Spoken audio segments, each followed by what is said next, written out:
예, 안녕하세요. 종가지원입니다. 예, 오늘은 돌파. 예, 특히 이제 제가 하는 게 이제 시가 재돌파. 이건 이제 제가 주력으로 하는 매매 중에 하나죠. 제가 주력으로 하는 형태가 시가 재돌파, 그다음 시가 베팅, 그다음 종가 베팅, 시간의 매수, 그다음에 기준봉 매매, 이렇게 5가지 정도로 제 주력 매매가 정해져 있는데, 실제로 돌파의 형태로 매매하는 거는 시가 재돌파 이거밖에 없죠. 나머지는 뭐 단일가 베팅이라든가 혹은 기준목 매매 같은 경우에는 일종의 눌림의 형태죠. 일종의 눌림의 형태이기 때문에 돌파 돌파라는 것을 뭐 많이들 사용하시겠지만, 저도 예전에 장중 돌파도 많이 했었고, 돌파 매매 관련된 여러 가지 방식들을 많이 차용을 했었는데, 그중에 이제 최종으로 이제 남아 있는 게 저는 이제 시가 재돌파 요거 하나만 하고 있습니다. 장중 돌파를 안 하는 이유에 대해서는 나중에 뭐 설명을 드리겠지만, 시가 재돌파에 관련해서는 카페에서 설명을 드리고, 오늘은 돌파 이거를 알기 위해서는 돌파 매매에 대해서 조금 선행 내용을 아셔야 되니까, 돌파에 대해서 조금 얘기를 해보도록 하겠습니다. 예전에도 한번 뭐 라이브에서도 여러 번 설명을 한 것 같기도 하고 한데, 좀 구체적으로 설명을 한 적이 없으니까 오늘 한번 주제를 정해서 해보도록 할게요. 일단 단기 매매를 하신다라면은 돌파, 눌림, 이 두 가지의 범위 안에서 이루어질 수밖에 없습니다. 어떤 것을 하더라도 속성이죠. 속성. 돌파의 속성을 가졌느냐, 눌림의 속성을 가졌느냐의 차이일 뿐, 방식이 다를 뿐, 돌파를 하고 있느냐 눌림을 하고 있느냐는 아마 명확히 구분이 될 겁니다. 그럼 이 두 개의 결정적인 차이는 무엇이냐면은, 두드러지는 차이는 무엇이냐면은, 눌림 같은 경우에는, 자, 주가가 일정 구간 상승을 했는데 내가 특정 구간에서 얘를 사면 되겠다고 생각하는 어떤 특정 구간이라는 게 생긴 구간. 그러다 보니까 이 밴드가 존재합니다. 밴드. 요 정도 내려오면은 이 해볼만 한데, 한번 진입해 볼만 한데, 뭐 상황에 따라서 아니면 자기 기법에 따라서, 저는 이제 보통 이제 기준봉으로 이제 이 형태를 결정을 하죠. 그러다 보니까 이 밴드라는 게 생기기 때문에 내 타점이 이 나눠져 있는 거죠. 그래서 최종으로 내 평균 단가가 어느 구간에 위치한다. 그래서 이 밴드 내에서 매수를 진입한다라는 거고, 돌파 같은 경우에는 구간이 아니라 가격이 우선됩니다. 가격. 자, 10,000원을 치는 구간, 10,000원을 돌파하는 구간. 그럼 여기가 돌파점이 되는 거죠. 돌파점. 그러다 보니까 아무리 그 분할로 나누더라도 3회를 넘기기가 어렵죠. 그러니까 보통 1거에 들어갈 수도 있고, 수량이 충분히 받쳐준다면 좀 나눠서 들어가더라도 그냥 적게 나눌 수밖에 없습니다. 가격 한 타점에 나는 진입을 해야 되는 거기 때문에. 그래서 이 두 개의 결정적인 차이는, 얘는 시간을 두어 진입을 한다라면은, 나눠서, 얘는 시간을 두지 않고 일거에 진입을 해야 된다라는 차이점이 있다라고 보시면 될 것 같아요. 그래서 오늘은 돌파에 대해서 얘기를 할 텐데, 돌파를 구분하는 내용 중에 돌파, 그 다음에 추격, 이 두 개를 좀 나누어 봐야 되는데, 내가 돌파를 하고 있나? 내가 추격을 하고 있나? 본인이 헷갈릴 수도 있어요. 이게 추격인가 돌파인가? 그걸 나누는 결정적인 차이는, 돌파 같은 경우에는 계획이 따라야 됩니다. 그리고 기다림이 있어야 돼요. 이거는 무계획이고, 기다림이 짧거나 없거나, 이건 이제 추격이고 내동이라고 보시면 됩니다. 그 말은 무슨 말이냐면, 돌파라는 것은 미리, 자, 어떤 주가가 있는데 일봉에서 종목을 선정하는 거니까, 모든 일봉상 구간이 괜찮아서 얘를 선정해 놓은 상태에서 얘가 빠져 있다고요. 근데 얘가 다시 어떤 구간을 치게 되면, 이 가격이 내가 아는 어떤 중요한 가격이라면은, 이걸 치게 되면 얘를 살려고 보고 있는 거죠. 분명히 어떤 재료도 있고 상승을 기대할 만한 어떤 흐름이 있기 때문에 보고 있는데, 여기를 치게 되면 한번 해볼 만하다 라고 보고 있다가 치는 형태를 보면서 돌파점을 잡고 들어가는 게 계획이고 기다림이라는 겁니다. 이게 없으면은 추격 매수예요. 무계획이고 기다림이 적거나 아주 적거나 아예 없는 경우, 그건 내동이죠. 그 차이로 돌파와 추격을 나누게 되는데 이건 굉장히 중요한 거예요. 아무것도 아닌 것 같지만 굉장히 중요한 겁니다. 왜냐면은 이런 계획과 기다림으로 매매를 하지 않는다라면은 하루에도 엄청나게 많은 돌파점이 발생을 하게 됩니다. 종목에서. 그거 우리가 다 할 수는 없잖아요. 다 할 수도 없고 그걸 다 한다라는 거는 결국 내동으로 이어질 가능성이 굉장히 높기 때문에 자기 통제하에 자기 계획하에 매매하는 것이 굉장히 중요한 겁니다. 거기다 돌파는 한 지점이기 때문에 굉장한 집중력을 요구하는 매매이기도 합니다. 그래서 반드시 계획을 하고 진입을 해야 되는 것이다 라는 거고, 돌파 관련해서 이제 얘기할 때 제가 항상 세 가지를 얘기를 했던 것 같은데 지난번에도 이걸 3요소라고 설명을 한번 했던 것 같아요. 돌파의 3요소, 이것만 기억해 두시면은 돌파라는 게 이러한 방식에서 하면 된다라고 충분히 인지할 수 있는 세 가지 요소라고 보시면 될 것 같습니다. 첫 번째는 중요 가격입니다. 이거 선정이 가장 중요한 거예요. 우리가 주식을 할 때 가장 중요하다는 게 종목 선정이라고 얘기를 하죠. 종목 선정 굉장히 중요하죠.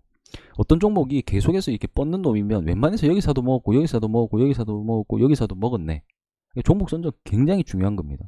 종목 선정뿐만 아니라 또 돌파 매매에서는 굉장히 중요한 거는 가격을 어디를 돌파점으로 볼 것인가가 굉장히 중요하다라는 겁니다. 일반적으로 중요 가격으로 보는 것들이 보통 뭐 정고점, 가장 많이 사용되는 중요 가격이죠.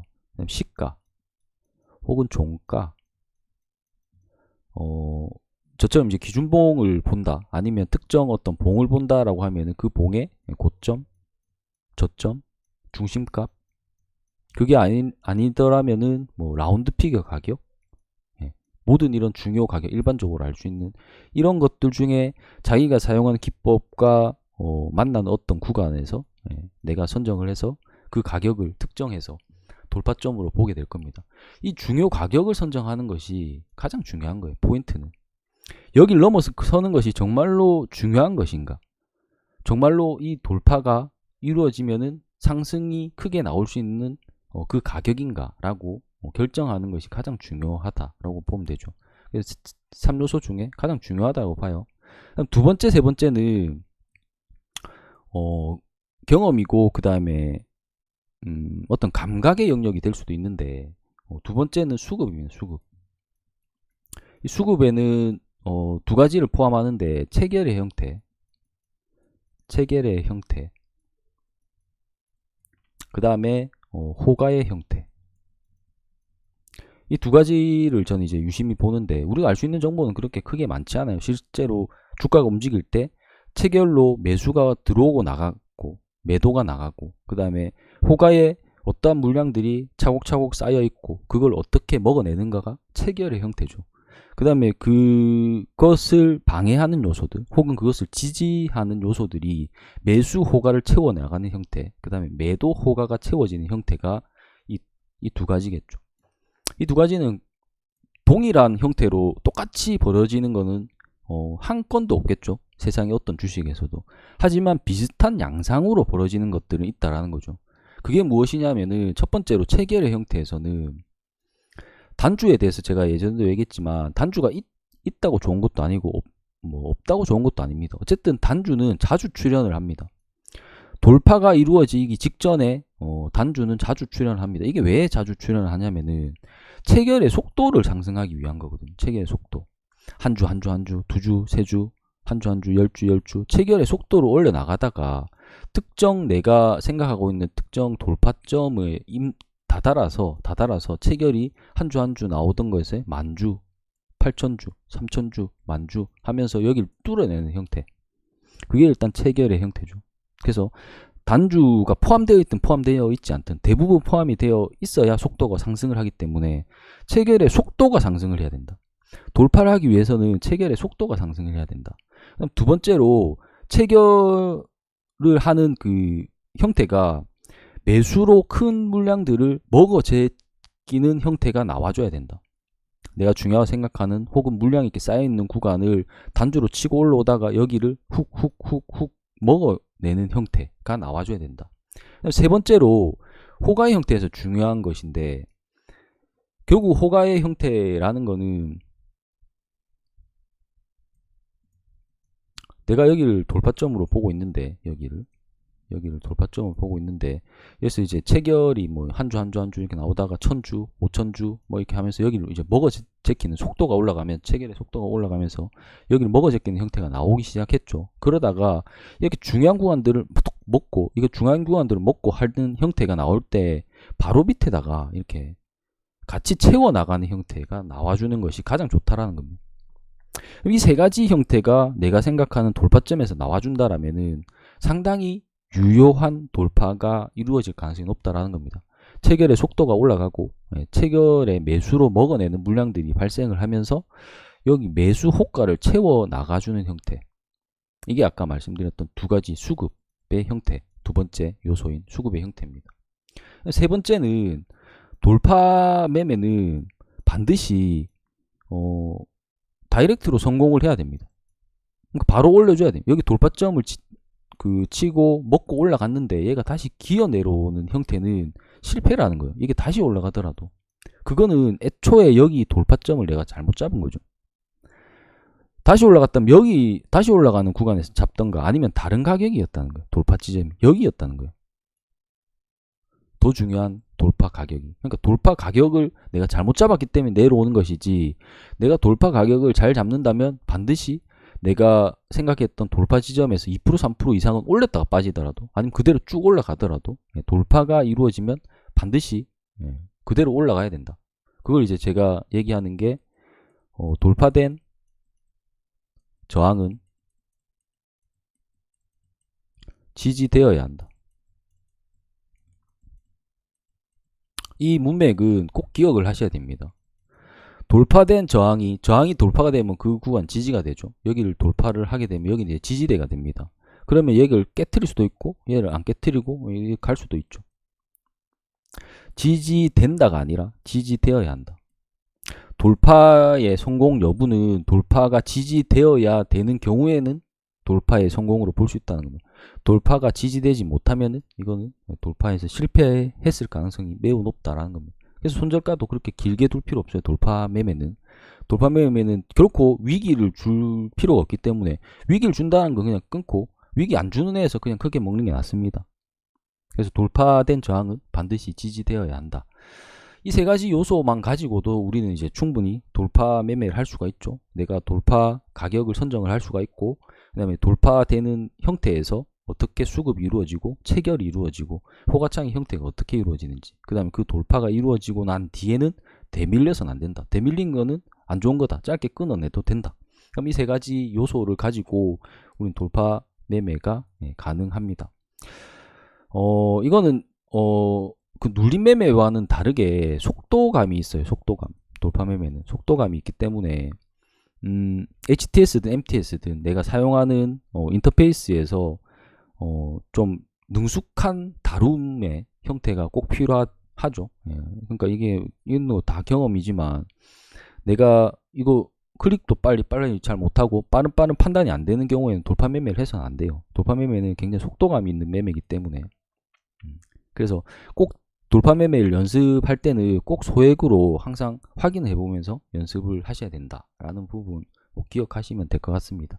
그래서 돌파는 반드시 성공적으로 올라가는 놈만 성공이고, 삐리하네 하면 바로 도망치고 나오는 것이 낫다라고 보시면 되겠습니다. 뭐 이 정도 돌파 얘기를 하면 될 것 같고, 이제 제가 주력으로 하는 시가 재돌파 이 얘기를 해야 되는데, 이거는 뭐 나중에 카페에서 진행을 하기로 하고, 요소는 동일해요. 요소는 동일한데 왜 그러면 시가 재돌파를 하고 장중 돌파를 안 하게 됐느냐, 뭐 그런 내용들도 같이 한번 2부에서 다루도록 하겠습니다. 일단 오늘 여기까지 하고요. 돌파 매매 하시는 분들은 각자의 어떤 경험들이 있을 거고, 각자가 생각하는 돌파의 기준들이 있을 겁니다. 거기에서 제가 오늘 말씀드렸던 요소들을 같이 한번 포함하시면은 최소한 확률을 떨어뜨리진 않을 겁니다. 확률을 높일 수 있는 돌파의 형태가 될 수 있기 때문에 꼭 기억하시고 돌파 매매 해보시기를 바라도록 하겠습니다. 그럼 오늘 여기까지 하도록 할게요. 감사합니다.